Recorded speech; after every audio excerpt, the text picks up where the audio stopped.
Chers amis, Shabbat Shalom, c'est la Sidra Vaishlach qui va retenir notre attention aujourd'hui.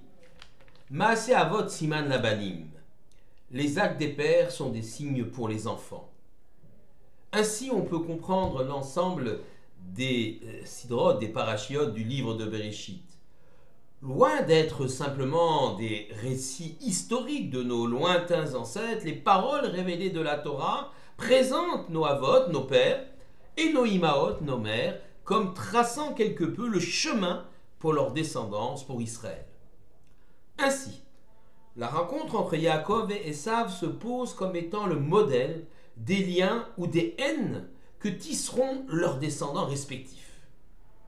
Yaakov sent que son frère Esav est assoiffé de vengeance depuis ce jour où il lui a subtilisé, sa beracha, sa bénédiction.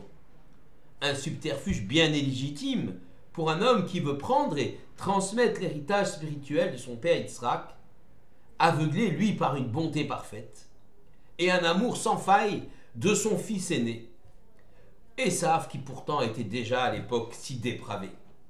Yaakov se prépare à la confrontation avec son frère Esav de trois manières. Mais revenons un petit peu sur l'historique. Yaakov a passé 20 ans chez Lavan, 14 ans pour travailler pour ses deux femmes, Rachel et Léa, 6 ans pour gagner son troupeau. Le voilà qui revient en Eretz Israël et on lui annonce la venue d'Esav. Vaishla Yaakov Malachim. Yaakov envoie des messagers vers son frère Esav pour essayer de comprendre quelles sont ses intentions. Et malheureusement, les messagers reviennent en expliquant qu'Esav est resté Esav, c'est-à-dire dans sa haine, et qu'il vient avec des hommes armés, et que la confrontation risque d'être dure, douloureuse. Yaakov, selon Rashi, se prépare de trois manières à affronter son frère Esav.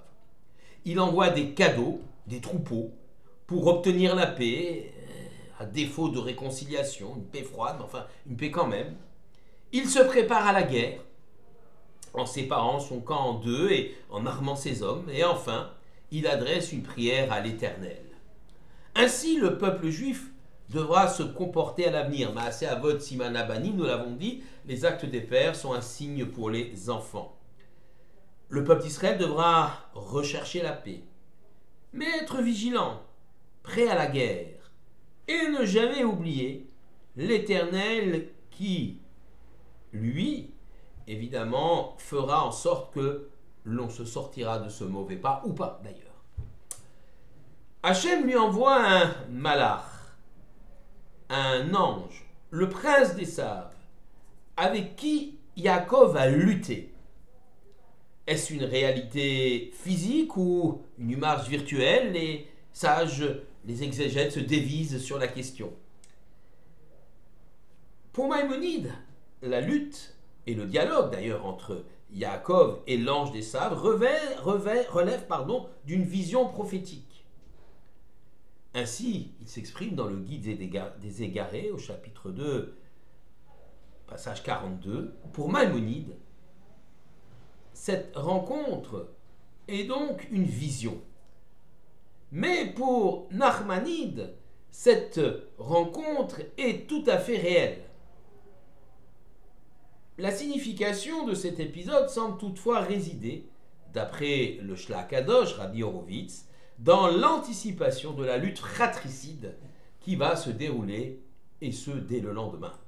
Yaakov, dans cette lutte avec l'ange, apprend à lutter avec le Esav réel, physique, celui qu'il va rencontrer le lendemain. C'est une sorte d'entraînement que Dieu lui offre. Donc il apprend cette nuit-là à se mesurer à Esav, ancêtre génétique et spirituel du peuple juif. Yaakov imprime dans la mémoire inconsciente de sa propre mémoire et celle de ses descendants les conditions de cette lutte farouche et quasi éternelle contre Édom, le peuple issu d'Esav. Si Ishmaël et Yitzhak, eux, se sont réconciliés dans le deuil de leur père Abraham, Esav, lors de la rencontre avec Yaakov, essaye même de le mordre. Ainsi, le verset s'exprime. Vaïpol al tsevara, vaïshakeu, vaïfku. Il est tombé à son cou, il l'a embrassé et ils ont pleuré. Bereshit 33, verset 4. Le mot vaïshakeu est ponctué dans le texte même de la Torah sur sa partie supérieure. On trouve des petits points sur les lettres. Le Baal HaTurim explique que ces points annulent le sens premier du mot. Et il faut lire, au nom de Rabbi Shimon Bar Yochai, l'expression suivante, Alachaï beyadoua, chez Esav sonné le Yaakov, c'est une loi bien connue, Esav et Yaakov. Le Midrash raconte que le cou de Yaakov s'est raidi et Esav s'y brisa les dents et pleura de douleur. En d'autres termes, les petits points sur le mot Vaïshakeu inversent ce mot. Loin de vouloir l'enlacer, l'embrasser par amour, il va essayer de le mordre. Une telle rancune, une telle haine, pourquoi Yitzhak le père n'a-t-il pas à donner 2 héritages, 2 bénédictions spécifiques pour chacune, pour chacun des frères? Pour Esav le chasseur, les richesses matérielles et la jouissance de ce monde. Pour Yaakov, qu'on surnomme Ishtam Yoshev Ohalim, l'homme simple qui réside dans les temps pour étudier la bénédiction spirituelle et le monde futur. Ainsi, un shalom, une paix aurait pu s'instaurer dans le partage des 2 mondes. En vérité, cette partition est fictive et Esav comprend qu'il faut, pour atteindre son but, se saisir de l'ensemble des bénédictions, pas seulement des matériels, mais aussi des bénédictions spirituelles.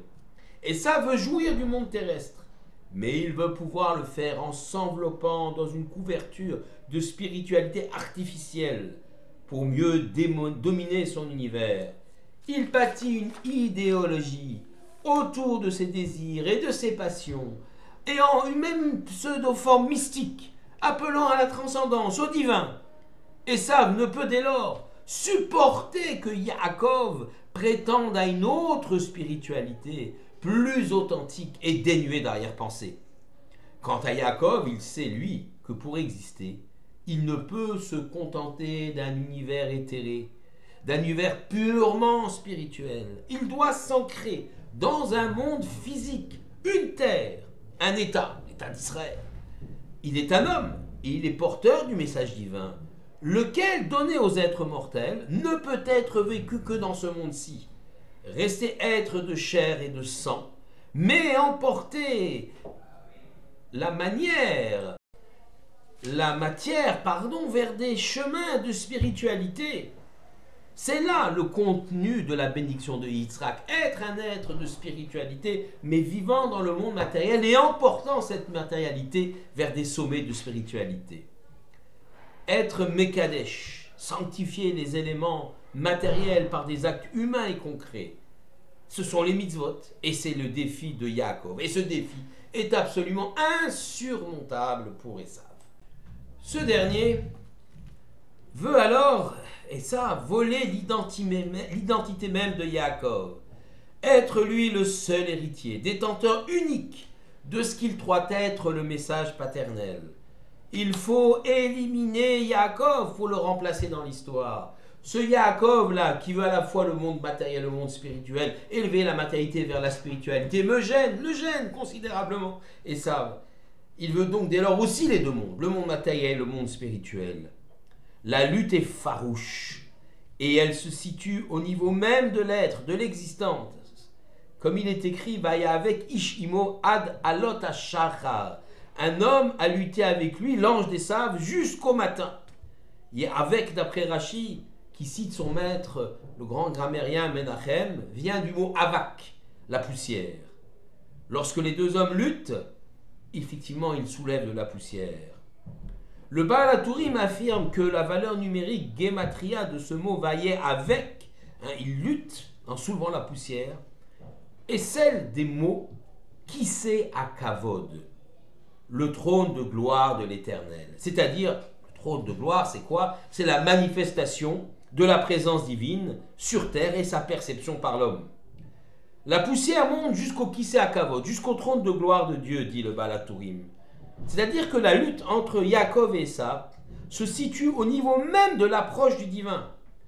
Et le rôle que l'homme doit avoir pour faire résider la présence divine ici sur terre.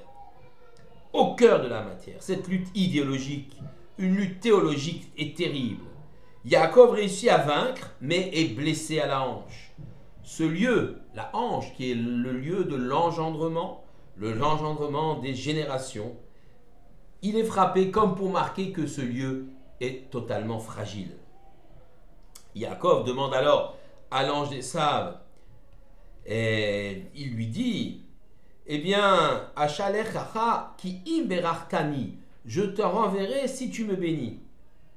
En vérité, la traduction tu me bénis est une mauvaise traduction. Il faut comprendre avec Rashi, Yaakov demande à l'ange, si tu me reconnais le droit sur les bénédictions de mon père.